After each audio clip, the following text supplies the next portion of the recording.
Welcome back to the Military Retirement Podcast. Welcome back. Welcome back. How's everybody doing? Life is good, man. Can't complain.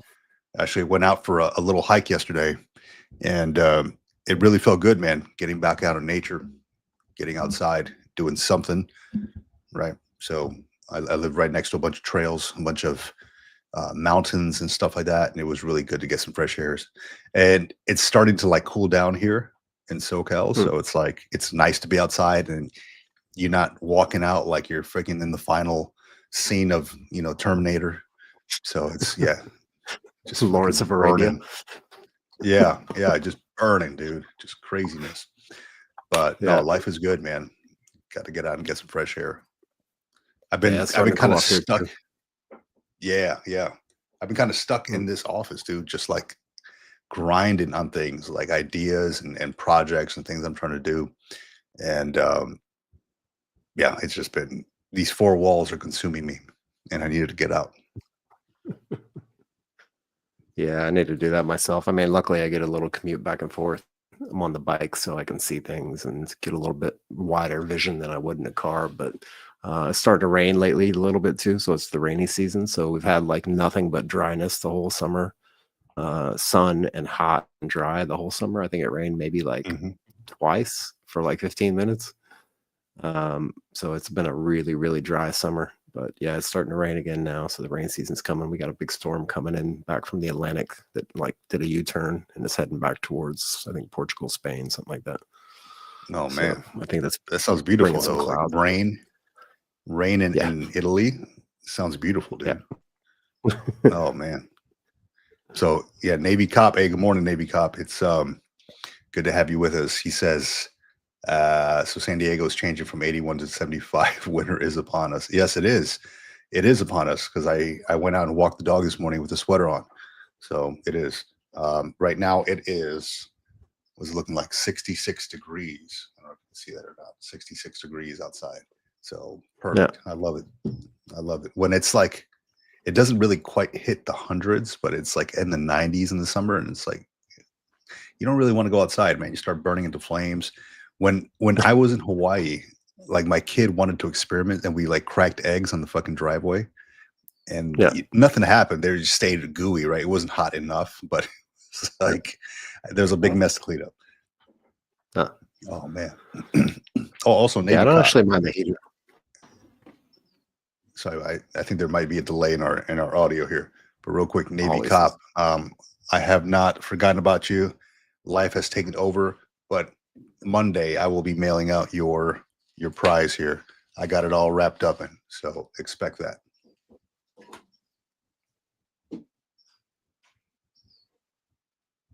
Amaze.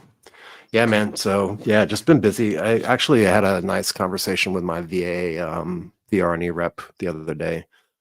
We usually do like over a month, and then the last one was like 2 months, 3 months between last conversation and this conversation. And it was basically a year in review wrap up, catching him up on stuff that was going on, him catching me on stuff that was going on. Had a really nice conversation, talked about anything else I needed. I tell you what, those VRNE reps, and a lot of the VA reps as well, but the VRNE reps for sure, the ones that I've dealt with, at least the 2 or 3 that I've dealt with so far, are amazing folks. And I just want to give a shout out to the folks in Pennsylvania who work in any VA capacity out there, whether it's at the state level or at the federal level or whatever, like all the folks in the Pennsylvania area who do VA stuff. Like it seems like the staffs that are in that area are just all veterans. They're all dedicated to what they do. They're all super entwined in what you're doing as far as what they're doing to help you out with stuff. And they understand because they've been through it, because they are veterans. And I can't say enough about the Pennsylvania VA workers, the people who deal with VA claims, the people who deal with the VRNE stuff. I haven't actually dealt with any of the hospital side of things, the medical side of things, but from the VA claims and VRNE side of things, those folks are indispensable. Like I can't say good enough things about the folks up there in Pennsylvania. So shout out to the Pennsylvania VRNE folks and the VA administrators up there who are doing the dirty work every single day, putting in the hours, and genuinely have your best interests at heart. Like, I haven't had a bad experience with any of them yet. So Yeah, definitely shout out, man, because I know like my VRNE counselor is packed with work, and I know I fully understand. Like, I'm not going to receive a response to my emails the day of or the next day or even maybe the next week, right? So they are severely backed up because they're, from what I understand, it's like 150 cases. It's more like a case manager thing, right? There's like 150 cases per person. So it is extremely backed up. But you know, it's never going to end because veterans are not, people are not going to stop getting out of the military, retiring. So it's an ongoing process. You know, it's an ongoing cycle. John, I do want to bring up something that I put out on Facebook here, and actually let me pull it up on the screen. It's very interesting. Oh, here we go, share screen. And I posted this up on the military retirement group on Facebook. And if you can't read that, if you can't see it, it says, I had posted this thing up. I recently had a talk with a veteran about VA disability and his compensation. He's a physical therapist who constantly works on his body to alleviate aches and pains. He mentioned his goal is to get well enough to contact the VA and stop the monthly VA disability compensation he receives within 24 months, as he wants nothing to do with anything disability related. I'm curious if there's anyone out there who would do the same after you felt well enough. If you'd like to see the talk, here's the YouTube link. And, you know, I just put the link up there. But surprisingly, people were, you know, I'm not going to put the names out there, but 16% of the folks, and it was 33 votes, 33 people who put in their information on there. And I got a bunch of comments on this one as well. 16% of them says, yes, they would stop receiving VA payments after they felt better. 66% of them says, no, they wouldn't give up the VA payments. And then somebody else put up their own category here. 18% says, no, I won't give up VA payments because my body is worn out. And, you know, just a ton of comments on here. And that kind of made me think about it, right? In my conversation, it was with Marco from Service Connected Wellness over on the Green Long Book. And he had contacted me a while back, and we talked a little bit about it. And he's very veteran forward thinking. And then shout out to Marco, because we had a great conversation. And he just, his whole thing is to get veterans feeling well. And he had mentioned that same thing, right? Like, hey, you know, his thing is he would love to give up his VA disability payments if only, you know, after he felt completely better, he'd like to contact the VA about that. And I'm curious to know, like, is there anybody else out there, maybe listeners, who would do the same? Like, if it meant you feeling better, like after you went to physical therapy, man, you know, you wake up in the morning, those aches in my back feel great. You know, that I don't feel them anymore, or my knees stop clicking or whatever. I'm going to contact the VA and say, I'm all better. Take back your payments. How realistic is that? I'm curious to know. You know, put your comments in the comment section. Let me know. Is that something that you would actually do? I'm not, I promise I'm not connected to like the VA or the government, and I'm going to be putting out your name out there. Hey, this guy says he wants to give his payments. No, I'm just curious about it, you know, and you know, would you be willing to do that? I don't know that I would be, to be honest, because I don't feel like it's going to be better as I age. Like my lower back might feel a little bit better if I do, like, you know, the roller balls or whatever, you know, just the massaging. But over time, I feel like, yeah, the body's, you're probably going to feel that later on, as you know, as I'm 60, 70 or whatever. But yeah, I'm curious. Yeah. What do you think, John? I mean, if I knew that there was like a cure, but even with that, like, the older we get, the more the body deteriorates. That's just part of human nature. That's part of life. That's the way it goes. Yeah. So I don't think there's anything you can do to really completely get rid of it. Like, I would give up a lot to have no back pain and no back issues. just the back, right? There's other stuff going on, but just the back itself, right? The neck, the back, the cervical spine, like all that stuff. Mhm. If I could fix that with a magic wand, I would probably give up a lot just to have that fixed, because not only is it the fact that it's the pain and it's the suffering and the, you have to get up out of bed and stretch for a half an hour before you can even start moving around, but it's really like the mental distress of not knowing when the nerve is going to get pinched and not knowing when you're going to be immobilized for, a day, 2 days, 5 days, 2 weeks. Like whenever it happens, it puts you out, like you're out for the count for a while, like, and you probably experience this as well at some point. And then you have to go get a shot, or you have to get some medication, or something's got to happen. And that cycle just is a vicious cycle that continues on, and you just rolling the dice for the next time when that happens, right? So give up the benefits for that. Yeah, I don't know, because your body's not gonna get any younger. Yeah, it's a you tough can do one, all the dude. plasma Like, swapping you want, but yeah. So it is tough, and it was kind of a tough conversation because I was opposed to it. Same reasons, right? Your body deteriorates, and I've already incorporated my VA payment, my disability payment, into my daily life, right? It takes care of things for me, right?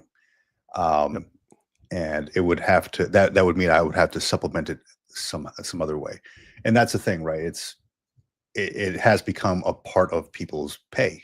It's their daily life. They take care of bills with that stuff, the mortgage or whatever the case may be. So a lot of folks would be hard pressed to give that up, I think.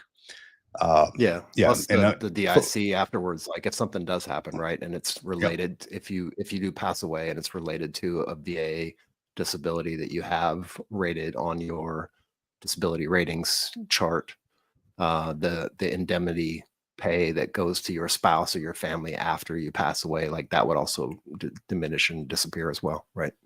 yeah, that might be it, right there. If you sign something that says, "Hey, I'm free and clear from everything," I don't have anything to do with disability.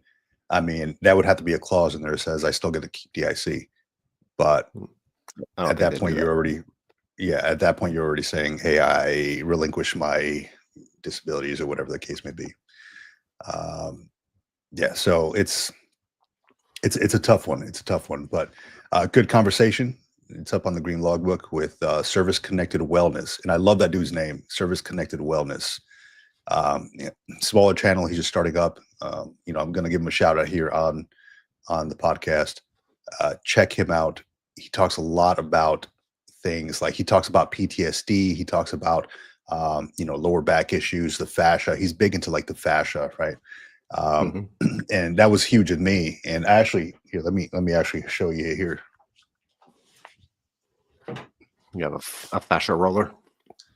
No, well, he sells these kits online. So he's got the Theracane, right? This thing is awesome. So the VA gives you one of these, right? It's this thing like for self massage and stuff, and the shoulder blades. The VA gives you this thing, but the ones that they give you are like pointed edges. They don't feel good. The one he has, it's like these nubs, and it feels really good. You can really get in there, right? Yeah. So he also has these. It's like a kit, right? Like a little yoga block, and then this ball for rolling. And we did a live session. It wasn't recorded or anything like that. It was just me and him talking. And he had me go through all these exercises, and dude, it hurt like hell. But the next day, or even like an hour later, I was like, my hips felt like they were looser. They opened up a little bit. It felt great. So yeah, Marco from Service Connected Wellness, connect with him, let him know that Vic sent you from Military Retirement Podcast and the Green Logbook, and just connect with him. Great dude. He's got veterans on the mind all the time. So that's what his channel is all about, is getting veterans better instead of taking a ton of pills. There's a story that I told him when we were talking, how I was at the pharmacy, and I saw this couple, older couple, right? Maybe in their 70s, maybe. And they had gone up to the pharmacy. I was kind of sitting there waiting for them to call my name or whatever, my number up on the screen. And they had walked out with what looked like a shopping bag, a freaking paper bag of I don't know what was in there, but medications. Yeah. And they just grabbed it, turned around, and shuffled away slow. And I'm thinking, damn, when I'm that age, I hope that I'm not shuffling away. I mean, they were older, but they didn't look that old, you know? So, Yeah. but I mean, just to have a shopping bag full of prescription medications, I'm like, dude, I don't want to take any medications. I'd rather work on my body and stuff like that and go outside and be in nature and stuff and to work on my mental. But yeah, that kind of hit me, man. So I don't want to be that. I don't want to be at that point. Yeah, I mean, we'll get there eventually, I think, because your body, like I said, your body's going to deteriorate. But if you can postpone it, or if you can do stuff that will, it's like maintenance on the car, right? If you don't change the oil, if you don't Exactly. change the spark plugs, if you don't change the tires, like your car's not going to run. Eventually, it's going to stop, and you're eventually going to have to call somebody to come pick you up with a tow truck. Like, same with your body, same with your mind.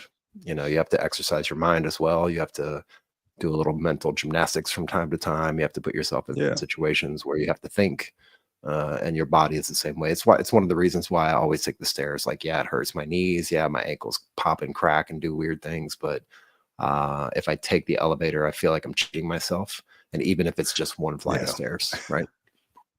That's right. Yeah, always. I mean, I've been doing a lot of research in this, and I was looking at different websites on rucking packs, right? And I don't even know that I need a ruck pack. Just, I'll throw a bag of rice in a backpack and just go. I got this. I was going through my garage and I grabbed this guy out of here, like this pack, and I'm like, let me just throw a bag of rice in here and just walk, But just walking, and I was looking at. You remember you used to do ruck marches, right? And where they go humps, right? And you recall how you had the Alice pack or the Molly pack, whatever it is, and you're maybe grabbing the straps. You're on mile 10, mile 15, or whatever, and maybe at the end you finish but you do finish your march at the end of however many miles. You take off your blouse and you're completely soaked in sweat, and I didn't realize how good of a workout that actually is. Maybe not so good for your knees because you're wearing boots, but if you wear the right footwear, man, how good of a workout that is. So I was looking at that stuff, and that's the reason why I went out yesterday and did a hike. Not really a ruck march, right? But I filled my backpack full of stuff. I have some weights in the garage, some like little 5-pound weights. I just dumped a couple of them in there. I learned from that because weights in a backpack without any stability will do a number on your spine, which is not fun. Yep. But just don't run in that trash. But yeah, maybe like a bag of rice or something like that, or just they sell these water. You could put like a couple water packs in there or whatever. But yeah, been doing a lot of research on that stuff. I need to get back into it, man. Just a walk, it will do you some good. Just get some mobility in. Yeah, I actually had a nice little reminiscing session the other day with myself. I was doing some work on the base and I walked by this window and it had a little flyer up on the window and it said the GAF B is where it's coming and it's going to be this and that. You got to pay so much money to get signed up for it, and then we'll walk you through all the exercises. And the GAF B is the German Armed Forces Proficiency Badge. It's one of the few coveted like awards that I've gotten in my lifetime in the military. Was that one, the German Armed Forces Proficiency Badge and the German Marksmanship Badge. Two of my favorite things ever because they're really, really nice. They look really good on the uniform. But the German Armed Forces Proficiency Badge, I did it in 2009 when I came on the Warrant Officer program. I went to Warrant Officer Basic, and they had offered it there, and I became the liaison because I speak German. So I got to interact with the German colonel and the German sergeant major a lot, and we did a lot of the coordination for it. But yeah, there's a ruck in there. It's at the very end of it, and it's literally like a 3 or 4 hour ruck. I don't remember how many miles it was. It was long. And you have to do it within a certain amount of time, right? So you can't just like take your time and stroll through the woods. Like you got to move. Like when we took off, we were actually running. And I think it was a 30 or a 60 pound ruck. I forget which one it was, but yeah, it was grueling. I've done a lot of rucking in my time, a lot of ruck marches. I think if you get one of those, if you just want to start off and add just a little bit of weight, like you wouldn't even need a backpack, right? You could just get one of those weighted vests, which might be a little bit better on your back and a little bit better on your joints. And then as far as the movements, right? I was watching this, what is it called? It's like rope swinging something, right? To do lateral movements with your body. And you basically just get a weighted rope and swing it in certain ways and move.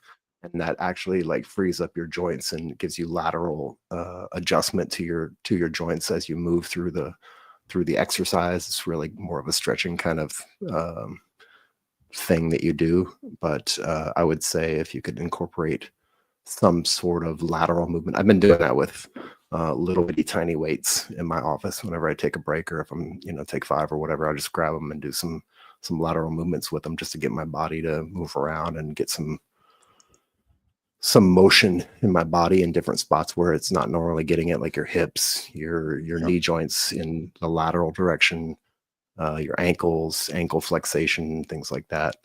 So not doing crazy workout stuff, but just doing some movement stuff with a little tiny bit of weight. And then if you do something like that, I would say like a weighted vest, or even one of those small packs with the water. The hydration packs. The water bladder in it or whatever with the little tube. Something like that can add like 5 or 10 pounds, just the water in there. Yeah. So I'm getting into that again. They have like some nice rucking backpacks that I saw, and I mean, they're well built and they're probably overbuilt for what I need. I'm not going to go on friggin' 20-mile ruck marches with all that trash on, right? They have like these big, like they look like sappy plates, but these big, like they're like 10 pounds, 20 pounds. You just slide it into the vest or into the backpack. I don't know if I need all that. I'm telling you, man, a bag of rice, dude. A bag of rice will do it right, man. Just make sure it sits up high on your shoulders. You'll be all right, man. A bag of rice. So, yeah, that's what I've been getting into, man. I did want to touch on something too. And hey, morning, Brian. I saw Brian Hahn is on here. Actually, I'm monitoring the LinkedIn messages here. Okay, yeah. So Brian sent me a text. I sorry about that, man. I just saw your text that you sent over. I'll give you a call about it. So funny enough, man, in my nerdy escapades yesterday, I sat down and I'm like, I just got to thinking, and I know we talked a little bit offline with this, John. I got to thinking, all this stuff with all the generals and the admirals going to one place in Quantico, right? Quantico, Virginia. Everybody's going from everywhere, Korea and San Diego and everywhere, like CENTCOM, all these places, all these generals from 1-star to 4-star, not just generals, but admirals as well, from all the services are going to be heading over there. I think with the exception of I think they said about 38 flag officers. So in my nerdy escapades, I sat down and I started thinking, how much is this going to cost to fly everybody, to have everybody congregated in one place for maybe there's no time limit set and nothing I can find online. So I'm assuming if they're getting there on Tuesday, maybe like a 4-day thing and then they leave, or it could be a 1-day thing. I don't know. But I just did it 4 days just to see what it would cost. Right. So I calculated. So freelance travels. Yep, that's right. All that staff support. So I calculated approximately 800 general officers and admiral officers. Right. And they're going to be bringing their senior enlisted advisors. Right. So approximately 800 of those, right? Approximately 800 aides, because we all know that generals travel with aides, and the 3 to 4-star generals rate security details. I'm not sure if the 1 and 2 stars do, but I just put just to throw some numbers in there, 300 security detail. 300 people on a security detail, maybe. 300 comms officers, because that's part of their staff. Protocol officers, 300, part of the staff. Approximately 300 public affairs officers, because they all travel with them. I have yet to see a general or a flag officer travel around without a public affairs officer. It's freaking buggers. Yep. So if they're so Quantico is not a huge place, right? There's hotels there, there's places on base, but they're going to be taken up pretty quick. So I just did like a per diem rate for DC, right? Per diem in DC is $367 per day, which includes $275 in lodging and $92 in meals. Okay. I try to go on the flights, like the .mil flights app, and it's just too tough to figure out where everybody's coming from. So I just looked at the average, and the average flight cost in 2025 was about $478. So I just round that up to $500, right? Flights vary by location. Let's average that to 500. And we're looking at rental cars, general officers, at least the ones I've seen, usually ride around in like minivans and with their staff in the back. I assume that maybe they're going to need more than one minivan because they're flying with a bunch of folks. So I found rental cars at about $75 a day for a minivan, 2 cars per flag officer and staff, right? So with that, a total of 3,600 personnel is what I averaged. Okay. I'm doing the math alongside you. Yeah, in DC. Yeah, in DC, the lodging would come out, just the lodging for one day will come out to $990,000. Okay, for all these people. Just the meals in DC for the DC rate would come out to $331,200 per day. $1.9 million in flights for all these people. $120,000 in car rental. Okay, approximately in DC, $3,254,800 per day, and over 4 days would cost $13,019,200 for a total of 4 days if they were out there for 4 days. So what will they talk about? I don't know. I mean, I've seen news articles talking about he's going to talk about warrior ethos. I don't know. I mean, I personally feel like a lot of the stuff could be sent over an email, Vice, $13 million freaking payment. But and on top of that, just since you're going to have all these folks in one place, you're basically going to have the top military brass in one place. That means increased security. I'm sure the local law enforcement is going to be increased, around that time. I would hate to be the logistics officer for this and the protocol officer for this. Insane, man. But yeah, per day for all the generals and the admirals who travel to Quantico, averaged out to $3,254,800 per day. Total of, if it's 4 days, $13,019,200. And these are just like numbers that are approximate. They could be a little bit higher, a little bit lower. Who knows? But that's what I averaged out based on what I know, because I've done DTS myself. I knew where to go. I knew how to find the per diem rates. It wasn't that hard, right? It's just the hardest thing is trying to figure out how many people are coming. Because there's no real telling how many security aides. Just for the sake of everybody watching, let's run through those numbers real quick, and I'm gonna put them on the screen so everybody's got like this running total, because I'm trying to do the math in my head and look at it, but I want to see it in numbers. So let's spit them out and I'll write them down. Okay. We got 800 general officers. That includes admirals. Okay. Approximately 800 senior enlisted tagging along. Approximately 800 aides. They're usually the XOs or aide de camp. Okay. And I just averaged out because they said 3 and 4 stars usually rate a security detail, right? So I just put on there about 300 personnel for security detail. Approximately 300 communications officers that travel along. Approximately 300 protocol officers. And I assume that these numbers would just actually be higher because the amount of security, right? But and approximately 300 public affairs officers. And then I I went to, was it GSA? Was it the GSA site? Yeah. So GSA.gov, and I looked up per diem rates, and the per diem in DC, because they're most likely going to be flying into DC, right? And staying around DC area. It's only like 30 miles away from Quantico. Yeah. Per diem rate is $367 per day total, which that includes the lodging and the meals. Yep. Flights. So again, the flights were kind of all over the place, and it was hard to average out who flies from where. But I looked it up in 2025. The average flight was about $478. So I just averaged that out to $500. Okay.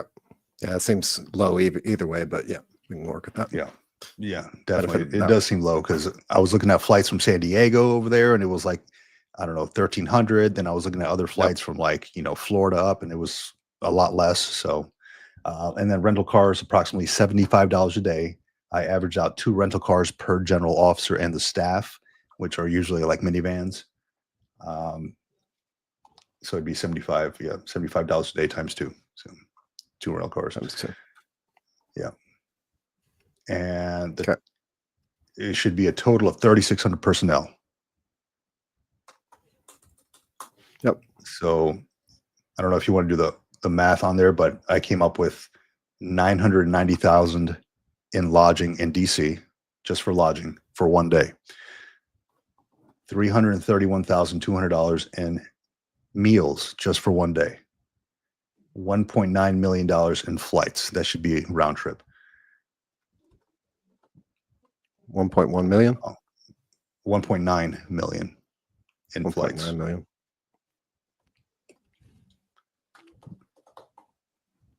Okay. And then we got $120,000 in car rentals.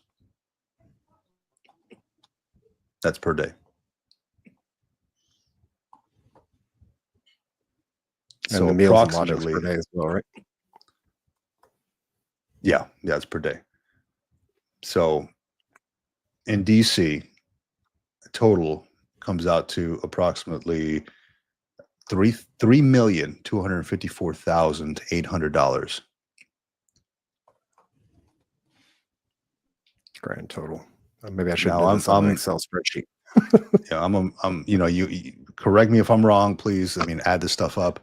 I just started putting fingers to numbers on the calculator, and whatever came up.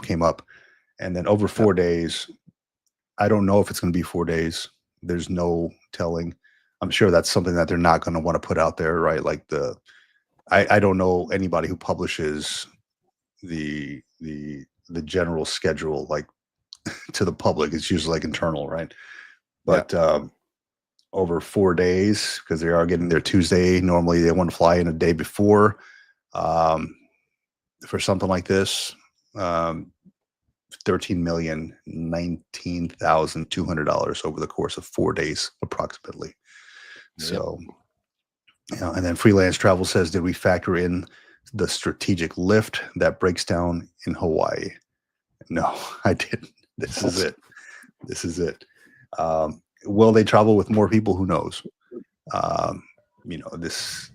It's an insane amount for what looks like a talk about warrior ethos. And there's Nicholas mentions it's all for optics and media blitz. It might be, I don't know too much about it. I mean, I've heard speculation of, hey, they're going to have these flag officers take a physical fitness test. So on the spot, I don't know. It could be for, just for show of force. I don't know how much the Secretary of War can speak to a 4-star general about warrior ethos, but I have to believe that flag officers know a little bit about that. You think so? Maybe a little bit. A little bit, maybe. But yeah, it's incredible, man. The amount of money that's going towards this, and this makes me think back to how I basically got my hand slapped at one point for trying to get trying to mitigate high costs and save the government money. And it came up nowhere near these numbers. It was like, hey, we could save $300,000 for the command if we just not fly everybody into Camp Pendleton, California, and just use what the Department of the Navy is paying millions of dollars for, the Office 365, and use MS Teams to conduct these courses. And they said, no, we want people here in person. We're willing to pay the $300,000. I'm like, oh, you're very well. Yeah. Because I was looking at the budgets. I was trying to save the command money, and it didn't work out. But this is like $13 million, dude. Come on now.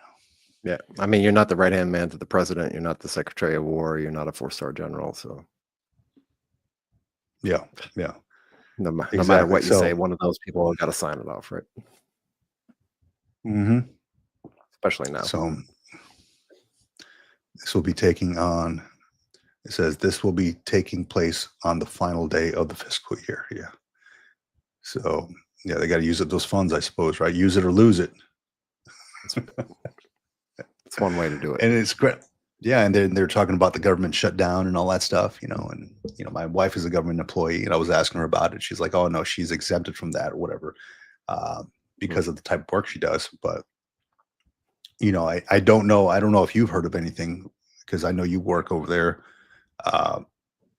about the government shutdown, about a furlough or anything like that. I'm exempted as well. We make our own money in the non-appropriated fund space. Yeah.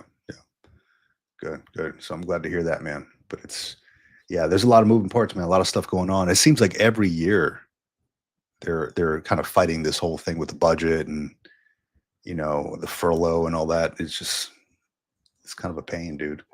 But yeah, I think they would pre-plan it a little bit. Yes. Yeah. So, and then I came out with, where is it? Let me pull it up here real quick. And just so everybody knows, like if this still applies, I'm not sure if it still applies or not. It did when I was on active duty, but there was this weird thing that I just accidentally stumbled upon when I was on active duty, where I had a big chunk of my paycheck, like 80% of it, allotted to go to a whole nother bank account. So I had direct deposit. At some point I was like, hey, I just want to put this money in another account instead of getting it and then moving it. Let me just allot it. So I just allotted like 80% of my paycheck or something like that to another bank account. And one of the first times that they had this really extended thing where they cut military pay for like a month or something like that, 2 months maybe, I noticed that those allotted funds still got put into the account regardless of what they were doing with the paycheck. So strange little loopholes. I don't know if it still works. Don't quote me. Do your own research. But yeah. So I came out with a couple things on this Information Fridays that I'm doing, and one of them was the general officer thing. The other one was the this thing called the Lincoln Declaration that a bunch of doctors are signing. It's about 170 doctors. They're VA doctors, psychologists, and therapists. They sign this Lincoln Declaration thing, and Lincoln Declaration is just that plaque on the front of the VA that says we will take care of our fallen or our veterans, their widows and orphans, etc. I'm sure I'm butchering it, but there's a plaque in front of every VA that says that. So this Lincoln Declaration says that that veterans' health care is being put at risk due to staffing cuts and more privatization. A lot of these doctors are arguing that shifting the care outside the VA would close the facilities, they would overload private systems, and it would break apart the integrated care that vets require for things like PTSD, toxic exposure, and things like that. Let me see. The VA says that they're pushing back, and they say that they want to give veterans more choice. But then the doctors come back and say, hey, look, here's the evidence. There's a ton of backlogs. There's a bunch of canceled appointments. There's shrinking services. And, it's already being strained. So, I'll leave it at that. There's articles on there. You can check it out that a bunch of these doctors are signing these things. I'm sure more doctors are going to sign it as they go along, because that just means like they're going to be closing down some of the VA facilities and things.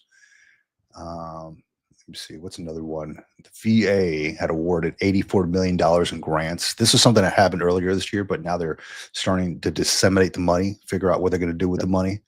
$84 million in grants to fight veteran homelessness. And half of that, $42 million, is going to go to fund legal services. That covers landlord disputes, child support, custody cases, estate planning, help with benefits. And the other 42 million is going to go towards case management, like housing search and placement, home visit checks, connecting vets with education and support. So there's about 176 organizations nationwide. They're going to get pieces of that $84 million. So that's the news on that one. Man, I should have stayed in legal services, man. Oh man. Let me see. Oh yeah, here's a good one. Not good, but this is makes for some news here. A lot of service members are getting suspended over the Kirk related posts, the Charlie Kirk related posts. So there's been about a dozen service members suspended or relieved of duty over social media posts tied to Charlie Kirk. Let me see here. The Army says that they have about a dozen soldiers that are being suspended while accounts are reviewed. The Marine Corps confirmed at least one Marine recruiter was pulled from duty, and the Air Force still have ongoing investigations. And I saw that Marine recruiter's post. I know exactly who that person is, and it was not the greatest post, right? But the thing is, what's floating around is they're putting the wrong person's face and it's on these posts. And I'm like, no, that's not the guy. That's the actual OIC. You got to put the OSO on there, right? The officer or whatever, selection officer guy. You're putting the wrong guy in the post. So I feel bad for the dude who's like the face of it now. But yeah, the problem with that is, we've all had to sign those page 11s that say, social media guidance, your views should not represent that of the DOD, things like that. And there's a thing called Uniform Code of Military Justice, and there's a thing called the Manual for Courts Martial, right? And I've delved in this thing for many, many years. And the service members need to know that, they're not safe if it's online. I mean, they are accountable 24/7 according to this DOD guidance. And violators will be reprimanded and, at some point, maybe even separated from service because of what they post online. If your views don't align with that of the DOD, it's like, it's not the greatest thing, right? People hate it. I get it, but it's kind of like going and talking shit about your boss and your boss sees it. You expect your boss to be like, oh, okay, cool. Yeah, I mean, if they can go and, well, let me not speculate and cause rumor mill, but if the FCC can basically shut down and pull Jimmy Kimmel off the air, off of national television, on multiple networks in one fell swoop, like he's a regular civilian guy. He's not even part of the government. So yeah. I can only imagine what'll happen to some, especially right now. It's not that you got to be careful what you say. You just have to think about what you're wanting to say and why you want to say it. And if there's some overwhelming, compelling reason why you feel you need to stand up for something and you feel you want to fall on that sword, and it's worth it to you, and you're willing to face the consequences of that, which you need to thoroughly think through, is figure out like, what are the consequences, what Vic just mentioned. And, again, we're not giving legal advice here, but go talk to your JAG and they'll definitely tell you no in a lot of different ways. I remember having conversations with my JAG on a weekly basis and they're like, no, we can't do that. No, we can't do that. No, we can't do that. No, we can't do that. I'm like, can we do anything around here? But you need to really thoroughly think that through if you want to make a statement about anything, whether it's Charlie Kirk or anything else in general, and you want to post it online. There's rules you got to follow because you're in uniform, and there's consequences that come with every single action you take, no matter how big or small. So the way things are going right now, like if they can just fire generals and admirals for stuff, if you're a staff sergeant or, you know, a E7 or a CW2, like they'll fire your ass and they won't even think twice about it. Yeah. Dude, and this goes back to, it had me thinking too. When I first started like the Green Logbook, I had a lot of reservations about it because I just didn't like to be on camera. I didn't like to be in uniform, you know, on camera. Because my thought was, okay, I'm supposed to be a leader. I am a leader, right? And not that I'm saying anything bad or anything like that, but it just kind of felt funny. Like my junior Marines are going to be seeing this. Like, hey, sir, I saw you on this. I saw you on that. You know, and I was thinking like long term, right? Like, not like I was going to go viral the first video I put out there or anything like that. But I was not talking about anything near what people are talking about now. Like I wasn't doing dance freaking TikToks or any trash like that, right? I was talking about military civilian transition. That's it. And I was very hesitant about putting myself out there, even with that. I personally, I think a lot of these folks are, you know, do kind of need to be held accountable a little bit because I see a lot of this trash on social media, like TikToks and stuff like that. And I just got on TikTok not too long ago, just to upload like a video there, just to see what it's all about. And folks were like, you know, just wearing the uniform wrong. And I'm like, come on, man, you know, like everybody's seen this. And why are you doing that? Yeah, you know, not that we have too much freedoms, but it's like, if you're going to be wearing the uniform, wear it the right way. You know, I see like folks twerking and stuff like that in their uniforms. And I'm like, come on, man. It hurts to see that, you know, a Marine Corps uniform, you know, dress blues, and somebody's kind of wearing it the wrong way. It hurts to see that.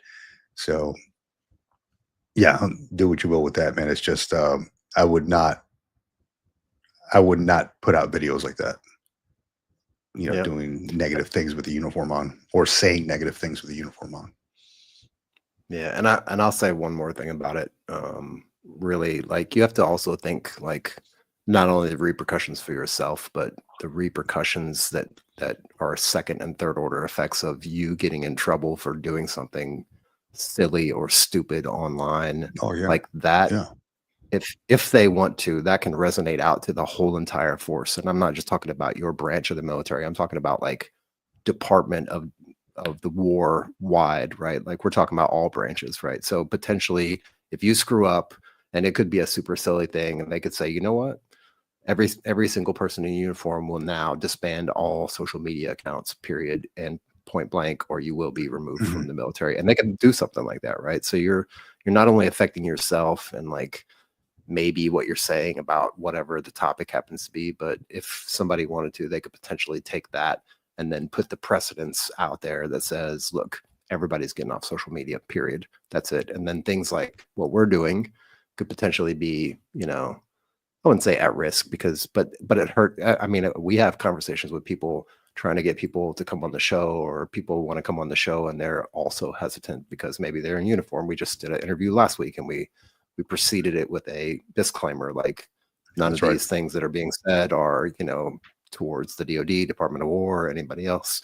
So it actually makes it a little bit difficult to get people with great stories and great information to put out to the rest of the audience for things like transition and VA benefits and different benefits for veterans. It makes it a little bit harder to get people to do that because they have the same trepidation that we would have if we were in uniform trying to do this stuff. So.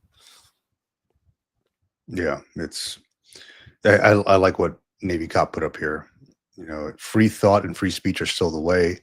It's the accountability part that people mistake for the loss of free speech. Yeah. Well, good. 100%. Yeah. That would be a bad thing, though. I want to bring up something that I just had a conversation with somebody yesterday about this, and I'm from Florida, right? I grew up in Florida myself, and you know, would love to move back to Florida. I loved it out there. You know, it's awesome. I didn't like it when I was in high school. That's the reason why I joined the Marine Corps, right? But now that I go back to visit family, you know, it's not too bad. Not too bad. I like the greenery. I like the humidity. It feels good to me. And they just started, I think it was September 10th. They started their open carry law out there. And I don't know if you can pull up the an article on it or something. I'm looking at just the headline of on The Guardian. It says, "A hot mess. Florida open carry gun ruling leads to chaos and confusion."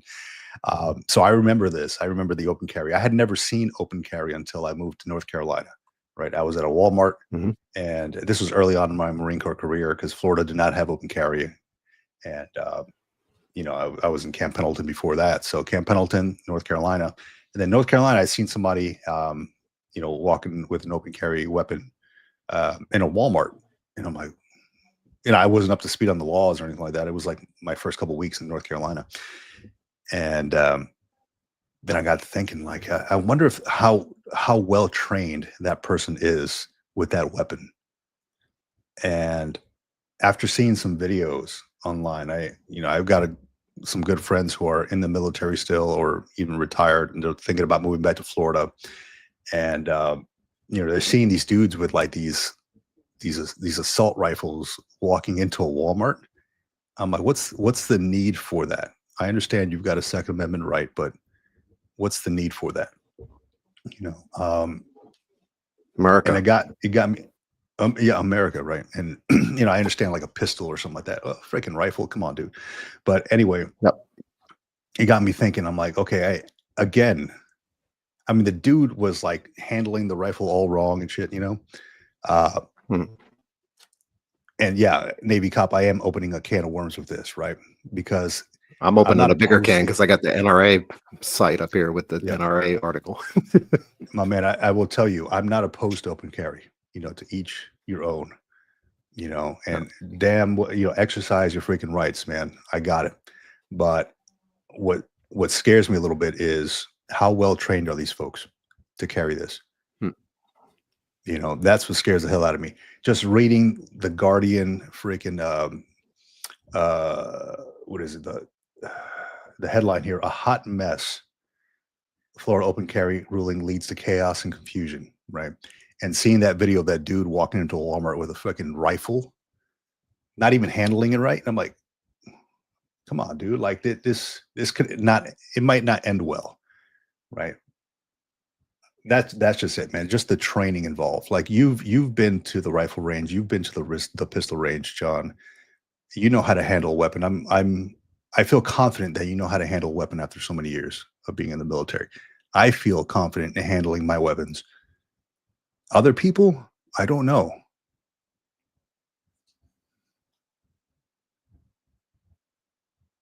I think you're on mute, John. I can't hear you. Sorry, my bad. The only thing I don't feel confident about, because I've grown up with guns my whole life. I've been shooting, been around hunting since I was 5-6 years old. So I've literally been around it my whole entire life. Did a lot of trap shooting, did a lot of competitive sport shooting when I was younger. Came in the military, did Hawkeye when I was at basic training, got an award for it. Like, I've been around weapons, a lot of them. And every time I had an opportunity to shoot a weapon, I will take that opportunity every single time without question. Hell yeah. I've done the training for concealed carry, gotten the certification, gotten it across as many states as I could when I was in New Hampshire. And I've owned many weapons over the years. The only thing I'm really, really concerned with when I was in the States, when I was carrying weapons, when I had a concealed carry weapon on me or in my possession, anytime I had ammunition around, when I'm outside of the house, even when I'm in the house, is not so much me being crazy and not knowing how to use the weapon. It's me being in a situation where something happens to me and the weapon is available and somebody else gets their hands on it. That's the only thing that would really keep me up at night, is that situation where, you know, if I'm in the house and somebody breaks in and I happen to have like a stroke or something, right? Not that they're going to have to kill me, because I'll probably anyway, but having the weapon there. And of course you want to have the weapon locked in the safe and all these things, but the whole point of having a weapon, and this is a discussion that I'll have with anybody, the whole point of having a weapon and concealed carrying or open carrying is you're trying to protect yourself from danger, right? And if you're trying to protect yourself from danger with a weapon that's in a locked container without bullets in it, then what's the point of having the weapon? There's no point at all. So, and that's probably a statement that's going to get some flack from people in the audience. That's kind of my view on it. Like, if you're carrying a weapon and it's loaded and it's not a round isn't chambered, right?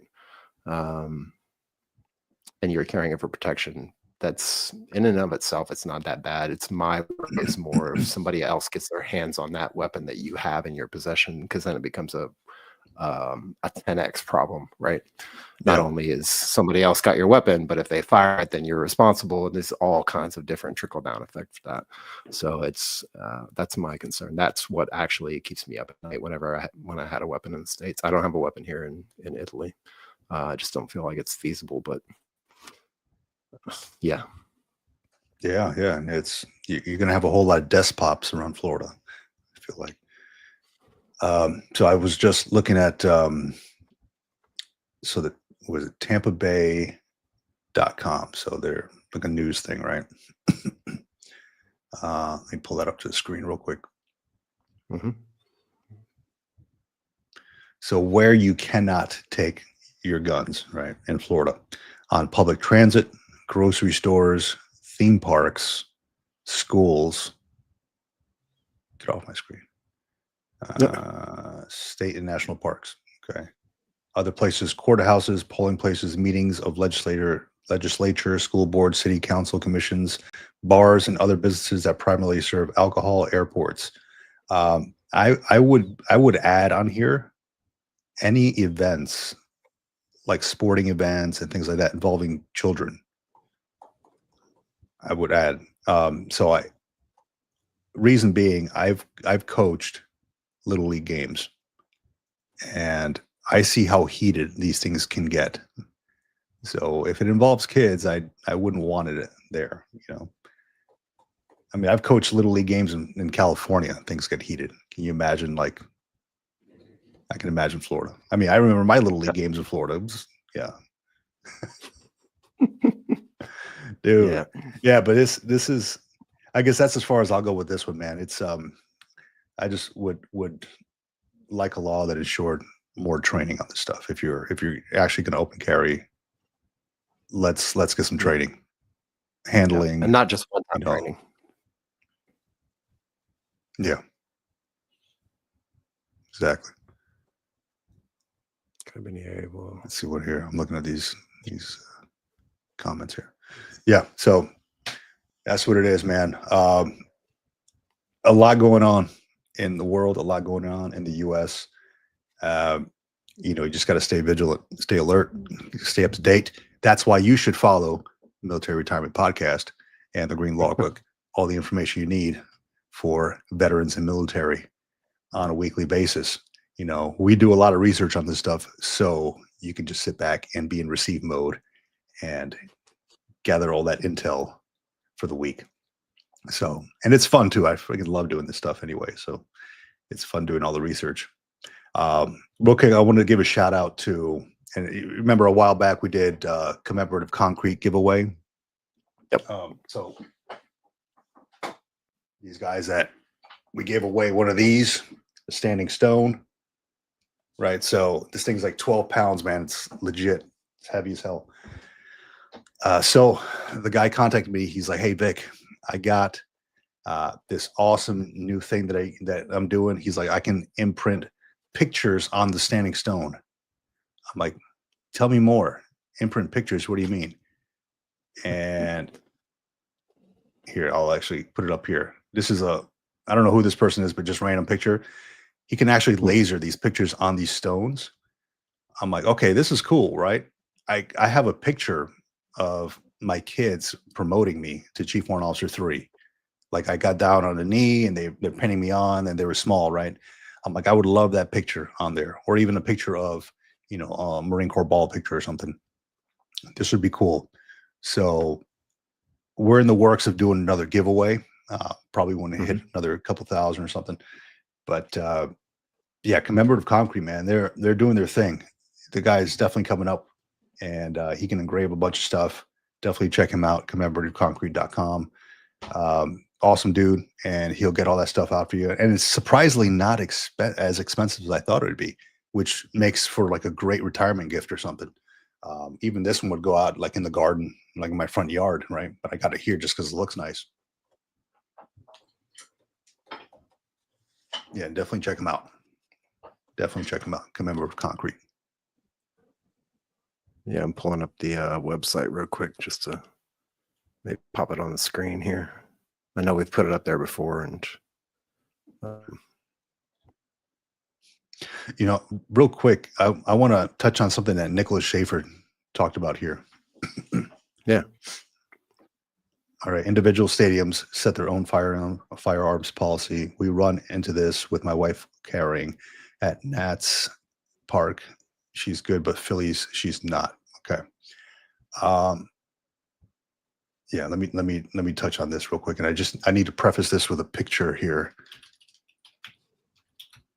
Okay.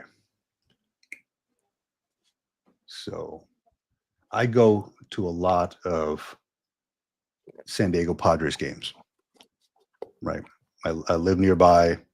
I go to a lot of these games, and let me just pull this up on the screen here. Okay. And this has nothing to do with open carry or anything like that, because they don't have that here in California. All right. So here's a picture of Petco Park, right? And there's a lot of people who live in the surrounding buildings that can see the games, right? Yep. And me being the person I am and thinking too much into things, I sat there and I sat right behind, almost to the left of behind the home plate where it says SD at the bottom. And I sat there and I looked around, watched all the people cheering. And I looked up, and then they put on the jumbo screen, they put people who are in their apartments waving the flag, San Diego, go, they kind of zoom in on these apartments. And I thought to myself, what's stopping these people? Like, what's the security look like? What if you got somebody up there with like a firearm pointing down? What's stopping somebody from doing that? Just going crazy from like what? There's nothing. There's no coverage. People can easily see from the top down. This is me and my, Marine Corps mentality. And it kind of scared me a little bit. I'm like, okay, well, some people are unstable. And this is like an open area. Families, kids. What's stopping somebody from the top of the building, any building? Because you can see it right there in the back. Yep. And it actually started worrying me a little bit. And I told my wife, I was like, can you imagine that?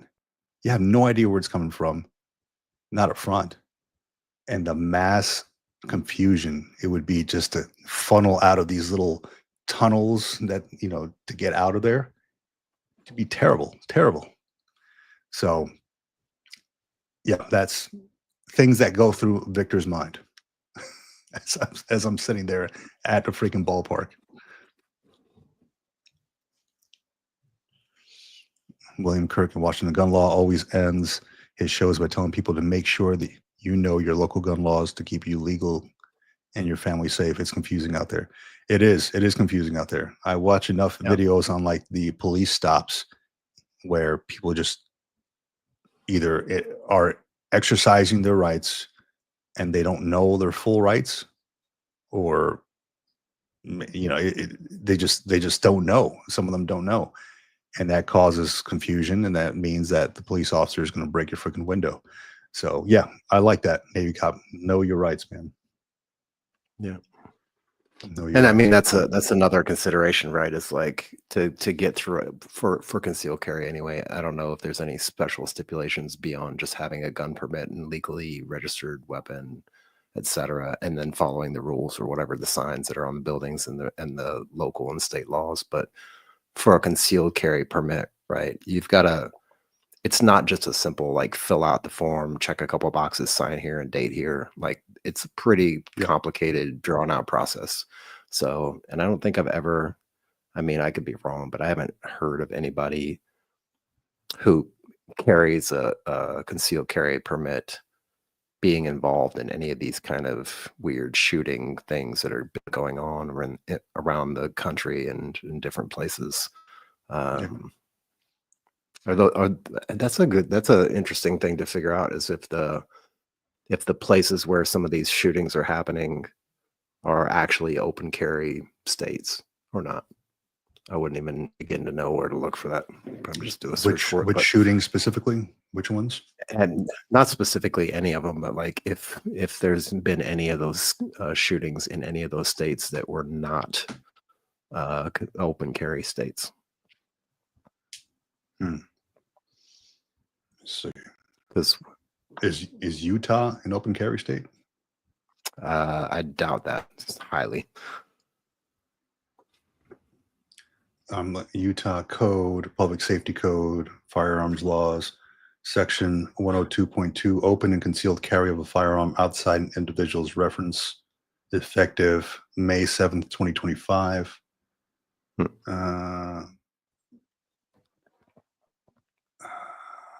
Constitutional carry, which is enacted in Utah, May 5th, 2021. Utah is an open carry state where adults who legally permitted to possess a firearm and carry it openly or concealed without a permit. This is often referred to as constitutional carry. Yeah, so it's funny. I just type in "is Utah" and Google filled out the rest, an open carry state. So I guess I'm not. Yeah, I'm looking at it right now. Yeah. So hey, just know your laws, man, and stay vigilant, man. If anything, for your family. Anytime I go out, I think about that myself. Anything could happen. I live in California. I cannot open carry. I do carry like a pocket knife. I always wear a belt. And I got into it when I was talking to a Navy lieutenant in one of my old jobs. And somebody asked me about, are you proficient in Marine Corps martial arts? I was like, yeah, I've done it before. I'm a black belt in that, which doesn't really mean anything, right? It's kind of like combatives in the Army, right? And but I did mention, I'm like, hey, I do wear a belt at all times. And they're like, what the fuck? What does that have to do with anything? I was like, dude, it's a weapon of opportunity. It is. And you take off your belt, you wrap it around your arm, and you smack somebody in the face with it across the teeth with a metal part, dude. It's a weapon of opportunity. You don't know. Pain. You just don't stop swinging. So yeah, just don't make yourself an easy target. That's and don't hang around places where shit might go down. Yeah. Those kind of places give me PTSD either way. So. Yeah, man. Like I'll ride around like bad places around, SoCal. My kid's like, Dad, this place doesn't feel right. He's got the spidey sense. I taught him about that, right?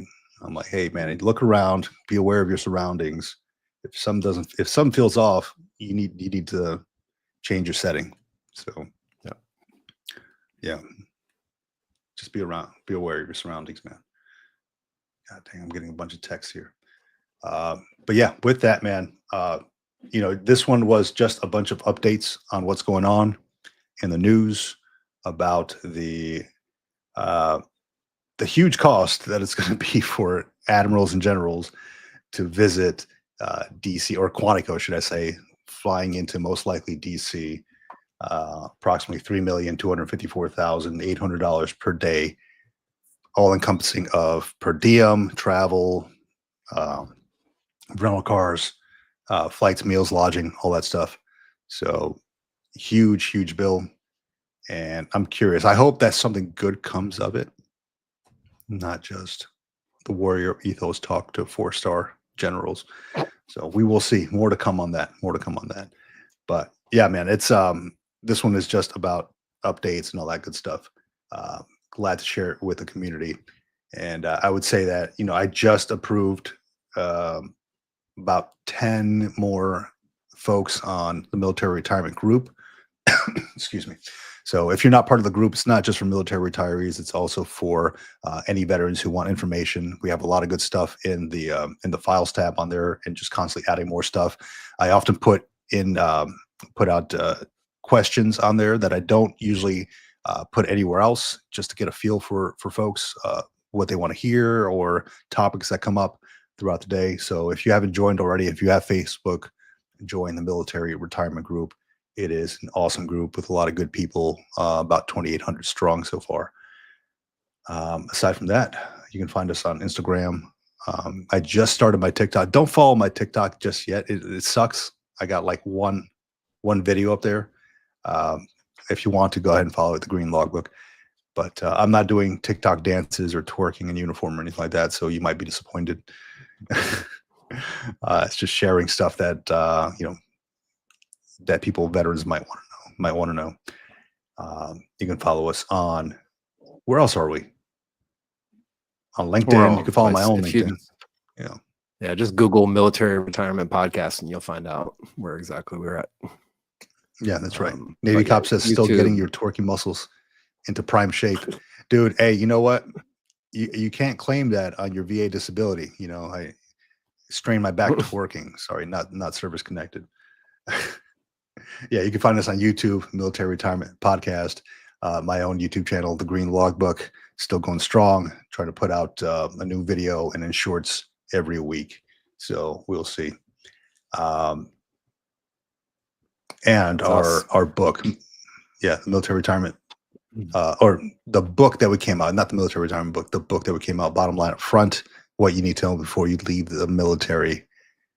Solid 10 chapters on everything you need to know. John and I did it in I don't know, it took us a few months to get this thing together, but between the editing and all the chunks of information, but it's there for you. It's probably the lowest priced book on Amazon, or one of them at least. And I think it's priced at $2.99, free if you have Kindle Unlimited. And all the money that you spend on this goes towards just keeping the podcast alive. So fun time. Paying down the costs, paying down the bills. Yeah, man. Trying to, at least. Yeah. So with that, I'll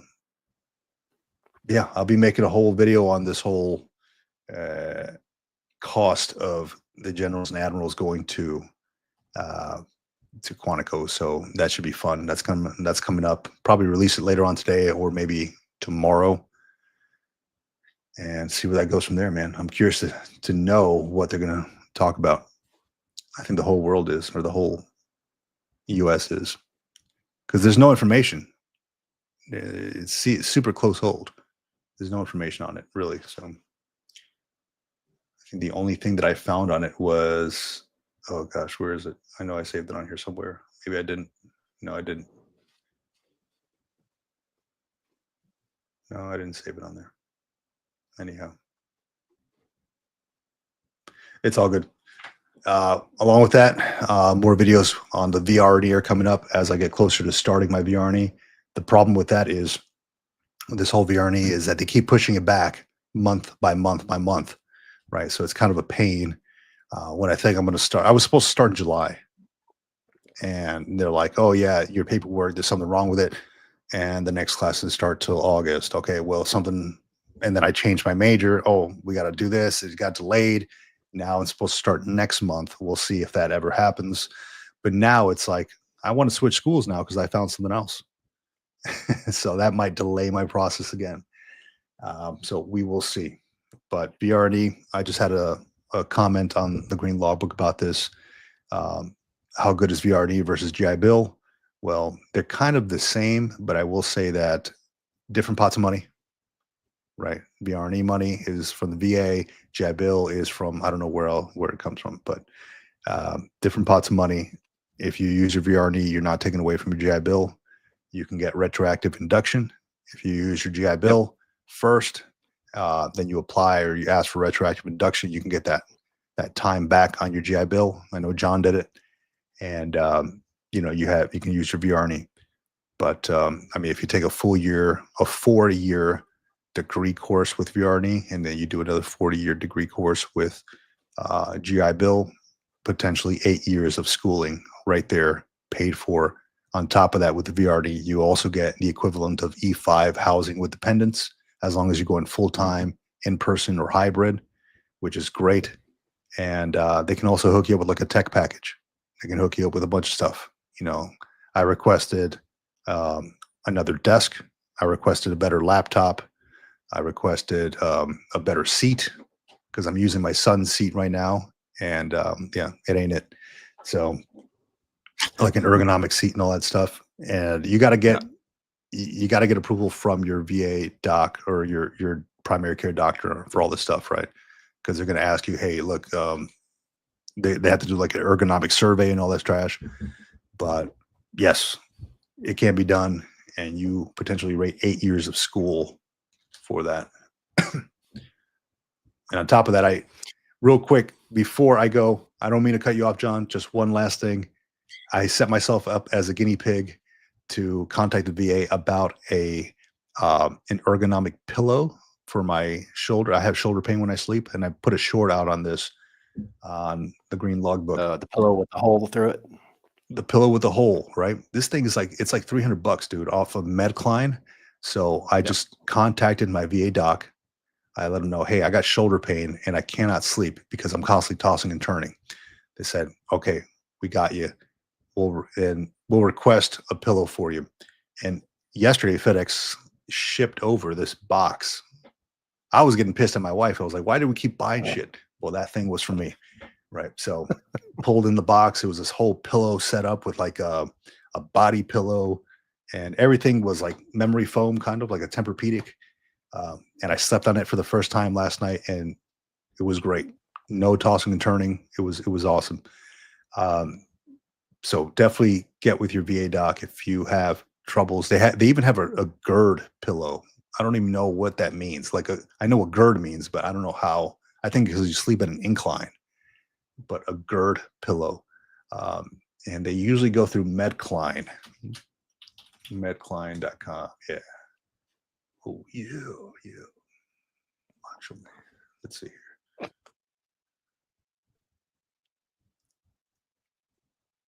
Medcline. Yeah, that's the pillow I got right there. They said, look at that. Your arm, look at this guy stroking the pillow, sleeping like a freaking baby. This guy. But yeah, they send you this J pillow thing along with like the whole other pillow set. So you see this guy right here, like this lady has a shoulder relief system, blue one. That's the one I got. The reflux relief system is a different one. I didn't get that one. But these things are, how much is this thing for the whole set? $300, and the VA pays for that. And they send it all to you. I got the whole thing, right? The 3-part pillow system, pillowcase, all that good stuff. They send me a whole box with all this stuff. Hey, you rate it. If folks out there who have trouble sleeping, who have GERD, who can't sleep right, you freaking rate this stuff. Use your VA benefits and get it. They'll pay for it. Need to. Yeah, there you go. Navy cop. Need that for my sleep apnea. I have GERD and secondary disability. Not thrilling to deal with. Hell no, it's not thrilling. Get yourself a pillow there, Navy cop. Yeah, man. Get to the VA and get you a pillow, man. That would be helpful. Hell yeah. I wanted to put this out before we take off. Go ahead. I think we're getting close. If you want to join us next week, we will have a guest back on next week. Jim Ritterhoff from Force Blue Team. Force Blue Team is this organization right here. He will be joining us next week, and we're going to be talking about Force Blue Team and what they do. And I think they do the Marine Corps Marathon. They're part of that. So do a bunch of stuff. But yeah, we're going to have them on to talk about veteran stuff and talk about what they do and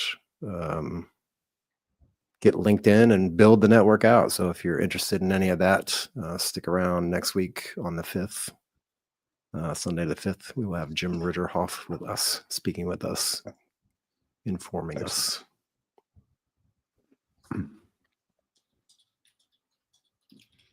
Sorry, just getting a bunch of text messages here. Can't stop it.